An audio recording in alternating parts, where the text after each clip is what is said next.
Hi viewers, welcome to another edition of Marriage Clinic Live. How are you today? I remain your host, Malaya. Thank you to everyone for always joining us. So there are some live lessons I would like to talk about today that I wish married people should know of, or they should know about, because at times, some of us see marriage as the ultimate thing. Some of us see marriage as the entirety of our lives, and we forget that man is frail and that man can fail. It's only God that cannot fail. We forget that men will disappoint. Now, when I say man or men, I'm referring to men and women. A man can disappoint, a woman can disappoint because they are human. It's only God that cannot disappoint. You can't say, oh, a man cannot betray me or a woman cannot betray me. As much as we pray and hope that, your spouse will not betray you, that they will not betray you, but I need you to also know behind your back and live your life as though it's only God that cannot betray you. Even God himself, we human beings, we betray him. We betray him severally, times and times again over. Even look at the Son of God himself, Jesus Christ. He was even betrayed by one of his disciples. So for you to know that is humans for you, that is man for you, and that is why you don't put your entire life on another man, on another human being. Why? Because they may fail. They are also human, they may fail. Now, I'm not saying that because of this you should now say, I can't disappoint my spouse. No, we all should be committed. See, whoever disappoint or breaks the heart of a committed spouse, you will always get punished for it. I believe that God will punish you for it. So, but what I'm saying is, as human beings, let's live our lives as though the person we are fully depending on may fail. And the truth is, life could also happen. Life may take them away from us. We don't pray that our spouse die. We all pray to live long. But if you ask the widows, they will tell you, we never prayed that our spouses will leave us or depart so early, but they left. So that is why we need to prepare ourselves we need to live our lives as though someday we might live alone.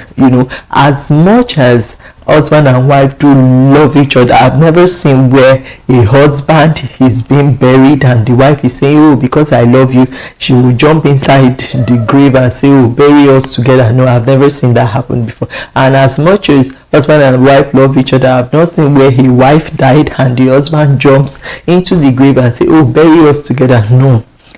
Life will always move on for the one who is alive. So that is how life is being designed. No matter how much we claim to love each other, when life happens, you just have to keep going, because the one that has gone. So you need to sort out your life with the help of God. So we need to live our lives with that mindset that human beings are transient. I mean, a time will come they may not be there anymore, and that is why I always frown against spouses that are not economically empowered, that are not earning financially. Because see, if that man decide to leave or that woman decide to leave, then you and your kids will suffer for it, and we don't want that to happen to you. You don't want anyone removing the carpet from under your feet. So that's why you yourself, you need to stand.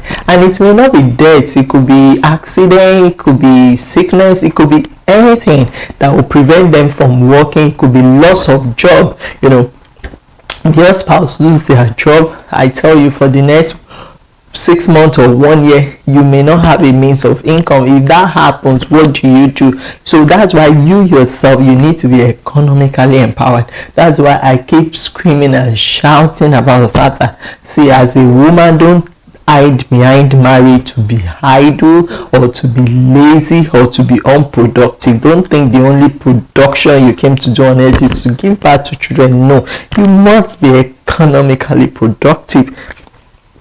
You must be economically productive no matter how little. You must be able to earn something so that if something happens, you can stand on your feet. And see, these men, they are psychologists. Some of them, they know that if you don't have a means of income, then they know, where will she run to? So she would take all the trash at her, like that, because she doesn't have anywhere to run to. She doesn't have a means, to live on her own or to live by herself. So they know that you will be forced to stay and keep enduring all they are throwing at you. But when they know that you are empowered, then he would think twice before he does anything silly or anything unpleasant. So please, let's be mindful of how we live. Don't live your life as though she will be there forever. Even our parents, as they gave birth to us, as much as we love them, they are not always there with us forever. At some point they will go away. So that's how it is. It's the way life has been designed. So don't take a husband and a wife as you're almighty, you're all in all, the entirety of your life, which is good. But I'm saying, just know behind your mind that God is the Almighty. Things might change. That same spouse you think is your Almighty, tomorrow might say, maybe I don't love you anymore, I want to look somewhere else. We don't pray that happens, because marriage is meant to be for a lifetime commitment, but a lot happens. People change, things changes, situation changes, and we pray that our spouse will stick with us through thick and thin, but so that you don't die of high blood pressure, you don't kill yourself. I've seen people saying they will commit suicide. I've seen people saying I will kill someone just because of marriage. No, you don't have to go to those extremes, because if you have the understanding that life itself is transient, there is no one that is infallible. So long they are human beings, there is no one that is infallible. What you need to be praying for is to pray that God keep you, that God keep your spouse standing, that they don't fall away, they don't go astray, that they are truthful to you, they stay committed to you. That is what we pray for, because that is what is beautiful. There is nothing beautiful about being committed to someone today, then you run off to commit to another person. There's nothing beautiful about that. It doesn't speak well about you, nor the spirit that you carry. So you want to stick to them, but at the same time you want to live your life as though hey, if anything goes wrong, I'm still standing on my feet. My life will not fall apart just because he or she decides to go in their own way. I would like to stop now. My baby is awake again, and she has a way of disturbing me when I'm recording. So I would like to stop here. I hope you learned something from this video. So please, let's be economically empowered. Let's do something to earn. Don't be idle, and don't put all your life on someone else, because see, men can fail, but only God cannot fail. I remain your host, Malai and Ofuti. Till we meet again, I say bye bye.